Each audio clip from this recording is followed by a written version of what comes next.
Estas son las noticias de Venezuela. Pude abrir acá en el teléfono celular la página virtual del diario El Nacional, que en su gran titular de hoy nos dice: con industria, si no se toman medidas, otras 1.000 empresas podrían desaparecer. Adán Celis, presidente del gremio de los industriales, habló de los efectos que tienen sobre la economía las restricciones que se han instrumentado para evitar la propagación del COVID-19. Señaló que hace más de 20 años Venezuela superaba las 12.000 industrias y que actualmente quedan alrededor de 2.200, que se ven afectadas por la paralización de las actividades. Destacó que es necesario tomar medidas urgentes para retomar la producción nacional y paliar las pérdidas que genera la baja en el ritmo económico del país, factor negativo que se suma a la reducción de la demanda y a la hiperinflación, entre otros.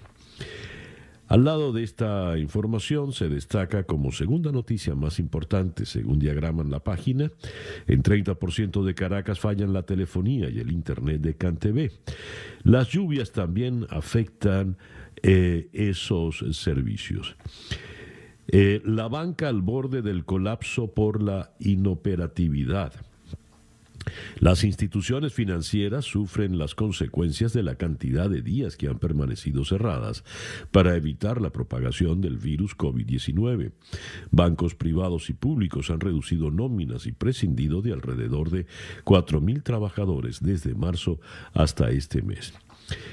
El Departamento de Justicia de los Estados Unidos, a través de su embajada en Cabo Verde, señaló que son 8 los delitos que cometió el presunto testaferro de Nicolás Maduro, Alex Saab, relacionados con lavado de dinero, lavado de activos y conspiración. La denuncia busca el decomiso de más de 350 millones de dólares. Y comenzó el registro y verificación del monedero digital para el bono de la salud. Por cierto, Juan Guaidó presentó ayer un video muy interesante donde se explican todos los pasos para poder acceder a cobrar el bono, las miles de personas del personal médico que van a cobrar este bono. Hablando de médicos, personal de salud, leo acá en su noticiero: coronavirus en Venezuela. Los infectados son asignados en refugios controlados por milicias armadas y médicos cubanos. Médicos cubanos. Bueno, pues, así ya saben. Hay una noticia que también leo en su noticiero que no deja de indignar.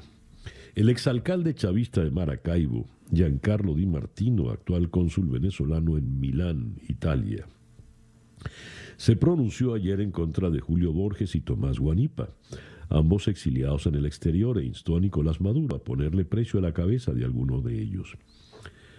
Póngale precio a la cabeza de Julio Borges, a la de Tomás Guanipa y a la de todos esos zampones golpistas que se encuentran fugitivos en territorio neogranadino.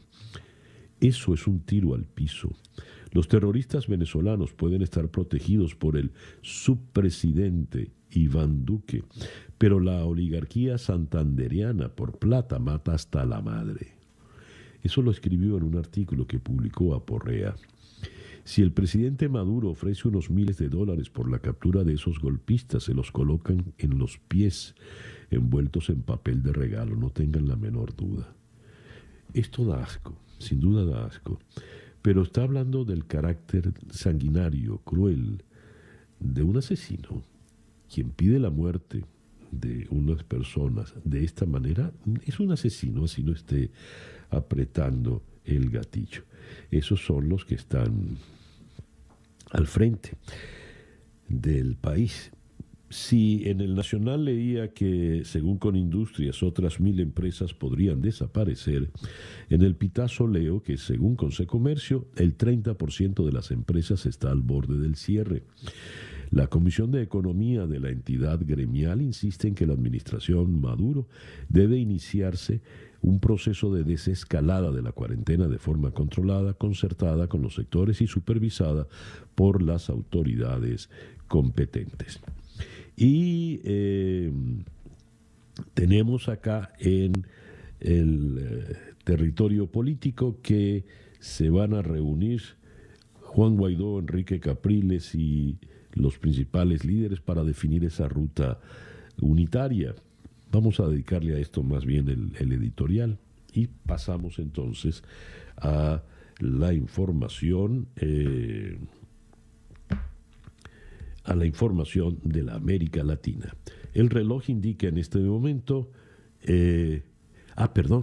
cierro con esto. Médicos y docentes venezolanos consideran que no hay condiciones para volver a clases en octubre debido al COVID-19. Son las 7:15 de la mañana. Noticias de Latinoamérica. Colombia entrará en un periodo de cuarentena selectiva después de más de 5 meses de aislamiento preventivo obligatorio para contener la pandemia de coronavirus, y el país hará parte de los ensayos de la vacuna de Johnson & Johnson, según anunció ayer el presidente Iván Duque. En la Argentina, importantes incendios afectaban ayer al norte de la provincia argentina de Córdoba, donde fuertes vientos y condiciones secas alimentaban las llamas que forzaban evacuaciones y amenazaban con destruir hogares. Según medios locales, al menos 14.300 hectáreas de tierra han sido consumidas por los incendios en los departamentos de Punilla y Chilín, mientras que tanto el gobierno provincial como el nacional han desplegado apoyo aéreo para los bomberos que combaten el fuego. La justicia de Paraguay puso fin ayer al arresto domiciliario del exjugador brasileño Ronaldinho Gaúcho, quien podrá regresar a Brasil tras 5 meses de privación de libertad por intentar entrar al país con un pasaporte adulterado. El juez Gustavo Amarilla admitió una suspensión condicional del procedimiento para el exastro del Barcelona, aceptando una propuesta presentada por la Fiscalía a comienzos de agosto. El presidente de la Cámara Baja de Brasil espera que el Congreso apruebe reformas el próximo año. El Congreso de Brasil tendrá como foco el resto del año la norma para limitar el gasto del gobierno y las reformas fiscal y administrativas, según dijo ayer el presidente de la Cámara Baja, Rodrigo Maia. 6 muertos en choque entre rebeldes y soldados en zona donde opera el narcotráfico en Perú. 4 presuntos miembros remanentes del grupo rebelde Sendero Luminoso y 2 del ejército y la policía de Perú murieron tras un enfrentamiento en una zona andina donde también operan bandas de narcotraficantes, según dijo el gobierno. Entre los rebeldes muertos figura el camarada Cirilo, integrante de una columna que emboscó contra un convoy policial en marzo y mató a 2 agentes en la zona denominada el Raem, donde se produce el 75% de la cocaína en el país. De Perú vamos a Ecuador. Considerado por muchos como el hijo pródigo de la revolución, el candidato del correísmo a la presidencia de Ecuador, Andrés Arauz, quiere unir a los ecuatorianos bajo una misma bandera social y un gobierno de talante más conciliador que los que encabezó su acompañante de binomio, Rafael Correa. A los 35 años, este economista quiteño inició su andadura política este sábado para tratar de devolver el poder al correísmo después de 4 años de gobierno de Lenín Moreno. 7 de cada 10 chilenos están totalmente decididos a participar en el histórico plebiscito del próximo 25 de octubre sobre una nueva constitución, pese a que la pandemia no puede darse por terminada para entonces, según reveló ayer una encuesta. Y siguiendo en Chile, el rubro de los camioneros llamó a una huelga en todo el país desde el jueves si el presidente Sebastián Piñera y el Congreso no actúan de inmediato para detener una creciente ola de ataques violentos en una región del sur marcada por un largo conflicto entre el Estado y la etnia mapuche.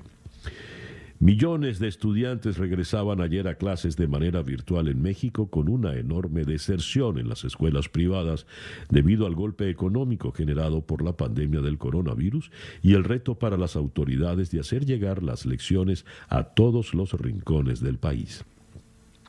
Aunque no hay cifras definitivas y el gobierno dice que aún es difícil cuantificar, gremios de las instituciones escolares particulares calculan que casi 2 millones de alumnos de todos los niveles académicos habrían dado de baja y buscado migrar al saturado sistema público, según la agencia Reuters.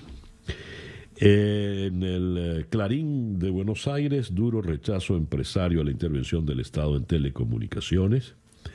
Y se ocupan acá, por supuesto, de los incendios forestales en Córdoba y nos dicen que Sean Connery está cumpliendo hoy 90 años. James Bond cumple 90 años hoy. Y en México trazan la ruta para juicio a expresidentes. Según titula hoy el Excelsior en Ciudad de México, el mandatario federal, dice López Obrador, dio luz verde a ciudadanos o legisladores para que soliciten la realización de una consulta popular sobre el tema y no descartó presentar él mismo la petición. Dice López Obrador que sea la gente la que decida. El reloj indica en este momento las 7:20 de la mañana. Escuchas Día a Día con César Miguel Rondón. Nuestra agenda para el día de hoy, martes 25 de agosto, vamos a comenzar en Roma. Allí vamos a conversar con el periodista Sergio Mora a propósito de la orden de desalojo que ha dado Sicilia a todos los inmigrantes. Es una noticia fuerte, dramática. De Roma vamos a venir a Tallahassee, en el estado de Florida, para conversar con Helen Aguirre Ferré. Ella es la directora del Partido Republicano de Florida y quisiéramos abordar con ella el arranque de la campaña de la convención republicana en el día de ayer y sobre todo la importancia que tiene Florida. Para muchos es el estado pivotal. Él dice: en el que gane en Florida, gana las elecciones. Luego de Tallahassee vamos a ir hasta la ciudad de Houston, donde está el diputado de la Asamblea Nacional de Venezuela y miembro de la Comisión de Economía y Petróleo, Luis Stefanelli. Mientras en Venezuela continúan las protestas por falta de gasolina, en Haití es noticia que la Corte determinó que los fondos de Petrocaribe fueron fraudulentos e ilegales. De Houston vamos a ir a la ciudad de Bogotá para conversar con Marta Elvira Soto.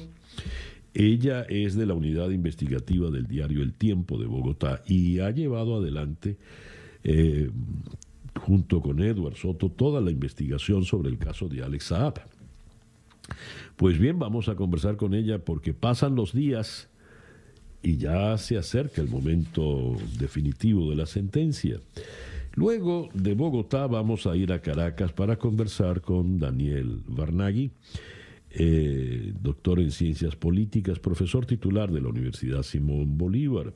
Con él vamos a abordar el escenario político venezolano, las últimas actuaciones de la oposición, las últimas actuaciones del régimen. Y vamos a cerrar en la ciudad de Buenos Aires con una entrevista por demás interesante con Flor Grieco. Ella es especialista en ciencias políticas y relaciones internacionales. Y recién publicó un libro en Corea del Norte, Viaje a la última dinastía comunista. ¿Cómo se vive en Corea del Norte? ¿Cuál es la realidad de Corea del Norte? Sobre todo nos interesa porque corren muchos rumores sobre el estado de salud de Kim Jong-un y su hermana Kim Yo-jong podría sustituirlo y ser la nueva dictadora al frente de Corea del Norte. Esa pues nuestra agenda para el día de hoy, martes 25 de agosto del año 2020, y ya son las 7:24 de la mañana. El editorial con César Miguel Rondón. Leo en Analítica.